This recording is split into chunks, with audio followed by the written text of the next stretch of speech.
la République démocratique du Congo. Une nation débordante de potentiel, mais perpétuellement aux prises avec des troubles. Martin Fayulu, une figure importante de l'opposition, a appelé à l'unité nationale. Il a exhorté ses collègues dirigeants à mettre de côté leurs différends. L'appel de Fayulu est intervenu à un moment critique. La RDC était à la croisée des chemins. Allait-elle succomber à la division ou embrasser la voie de la réconciliation? La réponse, semblait-il, était entre les mains de ses dirigeants. L'appel de Fayulu était une lueur d'espoir. C'était un appel au dialogue, à la collaboration, à une vision commune d'un avenir meilleur. Cependant, ces paroles ont été accueillies avec un mélange d'optimisme prudent et de résistance pure et simple.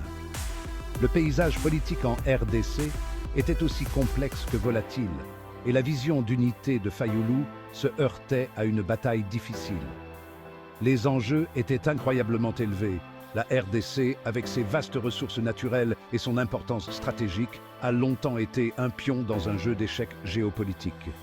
Son peuple, pris entre deux feux de lutte de pouvoir, aspirait à la stabilité et à la prospérité. L'appel de Fayulu à l'unité n'était pas une simple manœuvre politique.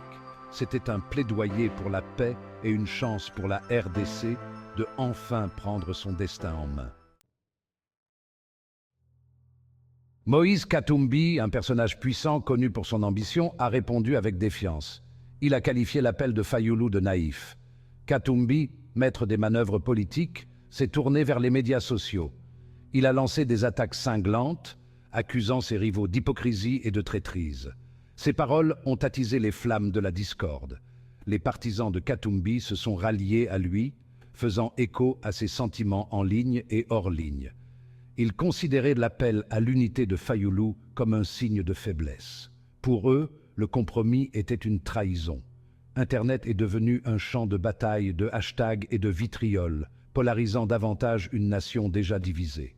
Le clash entre Fayulu et Katumbi a révélé les profondes fissures au sein du paysage politique congolais. C'était une lutte pour le pouvoir, l'influence et le droit de façonner l'avenir de la nation. Le refus de Katumbi de dialoguer laissait entrevoir une escalade dangereuse.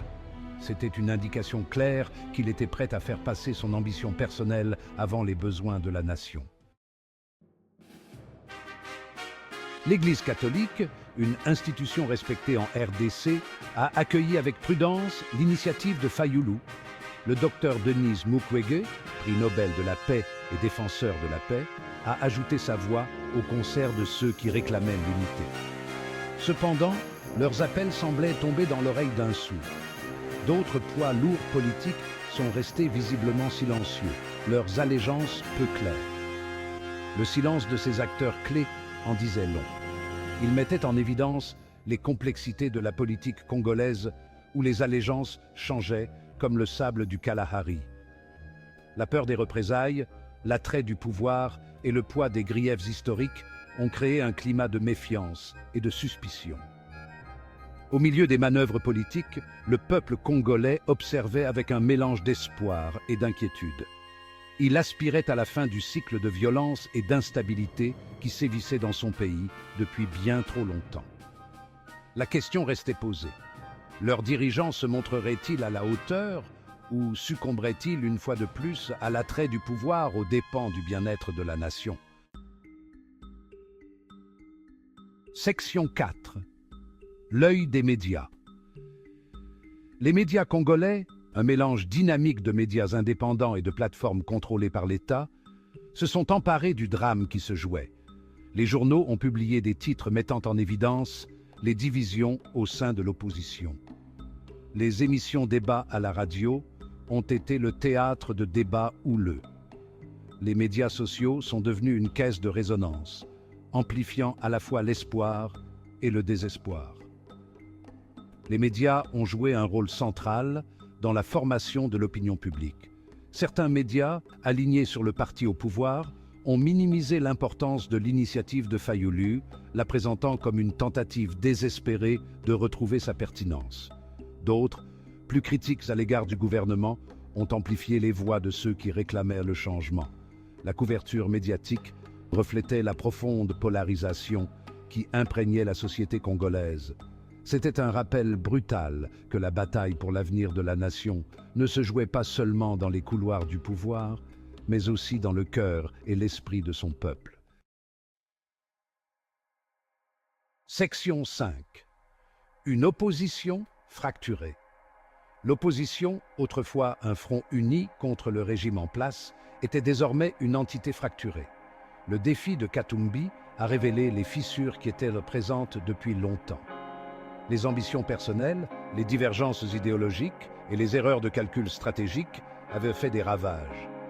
L'absence de stratégie cohérente, associée aux luttes de pouvoir internes, a fait le jeu du parti au pouvoir.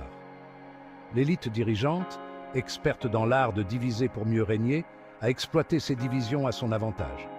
L'incapacité de l'opposition à présenter un front uni a sapé sa crédibilité et affaibli sa capacité à contester le statu quo.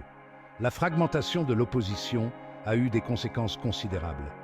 Elle a érodé la confiance du public, alimenté l'apathie et créé un sentiment d'inéluctabilité selon lequel un véritable changement était impossible. Le peuple congolais, habitué aux promesses non tenues et aux espoirs déçus, se demandait si une véritable démocratie était un objectif réalisable. Section 6. Le prix de la discorde. Les troubles politiques ont eu un impact dévastateur sur la vie des Congolais ordinaires. L'économie, déjà fragile, a subi de nouveaux revers. Les investisseurs étrangers, inquiets de l'instabilité, ont retiré leurs investissements. Le peuple congolais a fait les frais de la crise. Le manque de services de base, déjà un problème chronique, s'est aggravé. Les écoles ont été fermées, les hôpitaux ont été débordés et l'accès à l'eau potable et à l'assainissement est devenu encore plus précaire. Le coût humain de la crise politique était incommensurable. Le peuple congolais, connu pour sa résilience et son courage, méritait mieux. Il méritait des dirigeants qui fassent passer son bien-être avant leur intérêt personnel. Il méritait un avenir rempli d'espoir, d'opportunités et la promesse d'un lendemain meilleur.